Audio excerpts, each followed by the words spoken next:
पुढची बातमी पाहूया। शिवसेना आमदार राजेश मोरेंच्या विरोधात ठाकरेंच्या शिवसेनेच्या महिला पदाधिकारी आक्रमक झाल्याचं पाहायला मिळालं। खासदार संजय राऊतांच्या निवासस्थानी महिला पदाधिकाऱ्यांनी निदर्शनं केली। राजेश मोरेंनी संजय राऊतांनी घरात घुसून मारण्याची धमकी दिली होती।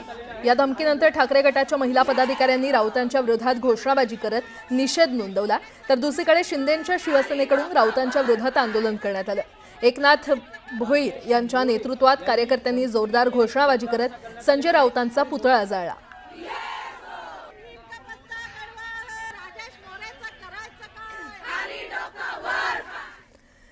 शिवसेना खासदार संजय राऊतांना घरात घुसून मारण्याची धमकी देण्यात आली आहे। शिंदेंच्या शिवसेनेचे आमदार राजेश मोरे यांनी राऊतांना धमकी दिली आहे। त्यानंतर राऊतांच्या घराबाहेर बंदोबस्त वाढवण्यात आलाय। दरम्यान राजेश मोरे कोण आहेत आम्हाला माहित नाही असं संजय राऊत म्हटलेत। राजन विचारे नसते तर एकनाथ शिंदे नसते असं म्हणत राऊतांनी शिंदेंवर निशाणा साधलाय। सध्या मी आहे ठाकरे गटाचे नेते संजय राऊत यांच्या भांडूपमधील निवासस्थानाबाहेर। आपण जर पाहिलं तर या ठिकाणी छावणीचं स्वरूप आलेलं पाहायला मिळतोय। मोठ्या प्रमाणात पोलीस बंदोबस्त जो आहे तो तैनात करण्यात आलेला पाहायला मिळतोय। याच्या पाठीमागचं कारण म्हणजे आपण पाहिलं तर 2 दिवसापूर्वी जे आहे खासदार संजय राऊत यांनी पत्रकार परिषदेमध्ये शिवसेनेचे दिवंगत नेते आनंद दिघे यांच्यावर वक्तव्य केलं होतं की बाळासाहेबांच्या बाजूला त्यांचा फोटो का लावता तुम्ही, कारण की ते ना नेते होते ना उपनेते होते। त्यानंतर संपूर्ण राज्यभरात त्याचे पडसाद उमटलेले पाहायला मिळाले होते।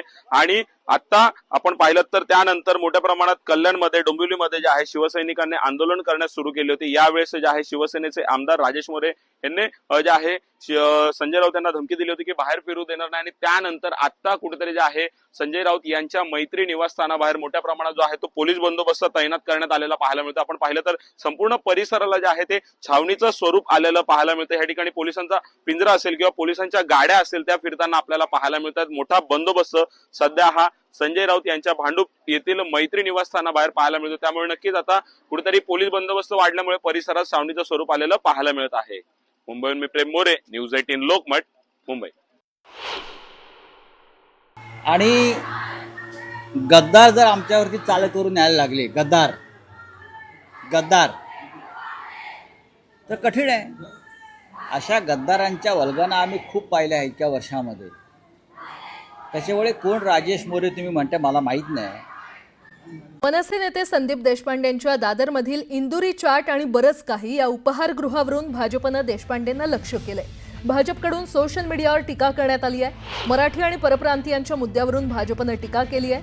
नुकतंच संदीप देशपांडे यांनी हे उपहारगृह उघडलंय आणि या उपहारगृहात मध्य प्रदेश इंदोरमधील विविध प्रकारचे पारंपरिक खाद्यपदार्थ उपलब्ध आहेत। तर यात आचारीही परप्रांतीय असल्याचं म्हणत भाजपनं निशाणा साधलाय। हॉटेलचा कुक परप्रांतीय, या हॉटेलमधील पदार्थ परप्रांतीय, प्रमोशन करतायत ते पण परप्रांतीय, नाव देवनागरी लिपीत लिहिलेलं आहे। यांना स्वतःच्या हॉटेलमध्ये मराठी आचारी बसवता येत नाही, ते मराठी महापौर करण्याच्या गप्पा मारतायत असा हल्लाबोल भाजपनं केलाय।